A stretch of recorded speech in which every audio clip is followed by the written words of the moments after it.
So let's talk about who these companies really are. iBuyers started by national company Zillow, who is a real estate company. And if you go online today, you can use Zillow to search for any house in any market. They're very good at what they do. They're also very good at raising money. They have raised billions of dollars for this new industry called iBuying. They have every agent, every potential buyer, every potential seller. They have all the marketing they need. They can contact whoever they want, and they have a history, and people believe in them. That's a huge leg up on most of their competitors. Open Door, another new company, national company that has come to this market. Huge dollars, they have huge money to spend. The one thing to keep in mind about these national companies when you're thinking about selling your house for cash, do you really think these huge companies would do it if they weren't making money? They're going to tell you that they're not making that much money. I will tell you as an angel investor, venture capitalist, that nobody is going to put huge dollars in unless their return is double digits. If they're not making 10%, that's after all their overhead, after all their expenses, everything all in. If they're not making double digits, that's 10% on their investment, they're out. These companies would not go into these markets unless they were making big dollars. The local companies, if you've turned on your radio lately, turned on the TV, driven your car around Nashville, you've seen the two big names, Gary Ashton and Mark Spain. These two guys have been in the real estate business for years, but now they see a huge, huge potential in this cash market. They are spending thousands of dollars on radio spots, billboards, TV spots, all for one reason. That's to get your attention. Do you actually think they'd spend thousands of dollars on advertising if they weren't making a lot more than that on the back end on these cash deals? The reason they're doing cash deals is because on a real estate deal, in a traditional market situation, there's 3% to the buyer and 3% to the seller in the real estate transaction. Typically, 97, 98% of the transactions do not have one agent. That means you're splitting the commission between a buyer and a seller's agent. That's 3% to either the buyer or seller. 3% on a $300,000 house is $9,000. That's typically their take. Now, it's less than that given some fees and things like that, but 3% on a $300,000 house are $9,000. So doesn't it make more sense if they can buy a $300,000 house for say, let's just say 10% less. That's $30,000. If they have to spend $10,000 in fees and repairs, they are still making $20,000. That is a lot more than what they were making in a traditional real estate transaction. Now, you may say 90% on your house is a good deal, but is it really? I'll get to that in a little bit.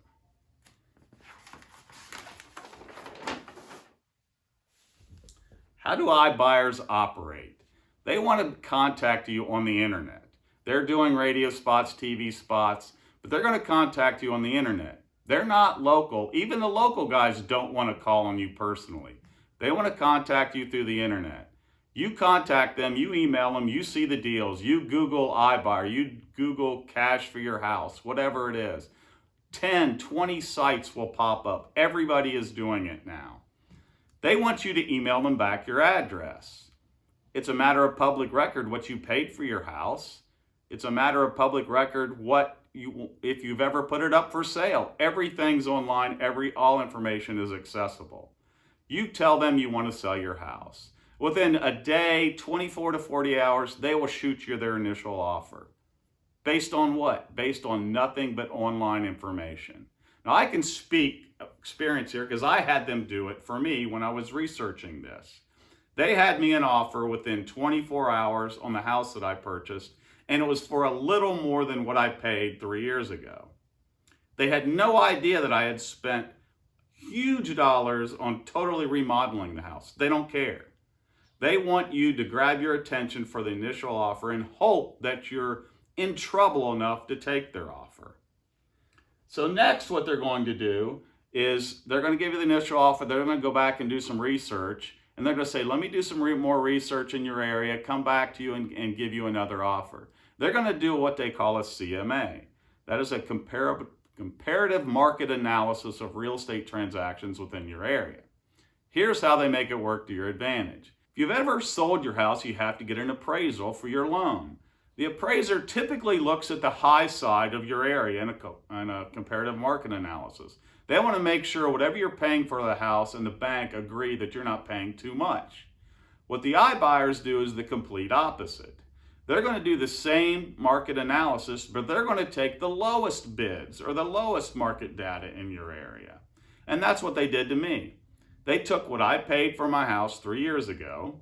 They took what they thought were comparable properties in the area, and that's how they justified the lowball offer to me. Now, what they're not going to tell you is they didn't give me an address. Typically, in a market analysis, you want to get a house as close to the design, as close to the construction, as close to bedrooms and bathrooms as possible. That way you get a 1-to-1 ratio on a value. They're not doing this. They're going to take a radius from your house, maybe a mile or two, and they're going to say, in your area, we found these 3 homes that sold for these values, for this square footage, and that's how we're justifying what we're going to give you. Now, there are a lot of people accepting these offers. That's why I'm here. I'm here to tell you, you don't have to accept them. What are they looking for? They're looking for homogeneous neighborhoods. They want to buy homes that are similar. They want to buy homes that will sell quickly. They don't want the oddball house. They want nice neighborhoods. They want fast-growing neighborhoods that are selling quickly. They know what these neighborhoods are already. That's why they're out there looking. They have the marketing data. They're going to be sending you emails. Google wants cash for your house, and they have your internet address. They have everything they need to start sending you emails.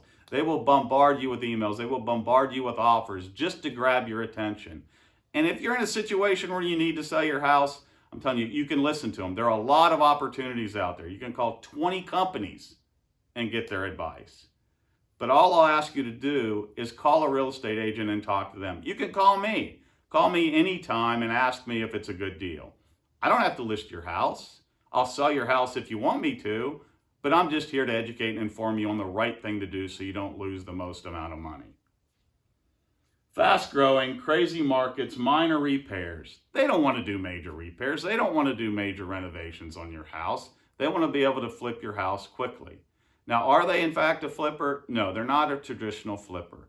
Traditional flipping involves renovations, major repairs. You buy a house low, you put money in it, and you sell it for something different than what you purchased. So if you like this video, hit like. If you want to see more videos of me and Eddie, hit subscribe. Eddie will be here with me every chance he gets to answer your questions in the real estate industry and every other industry.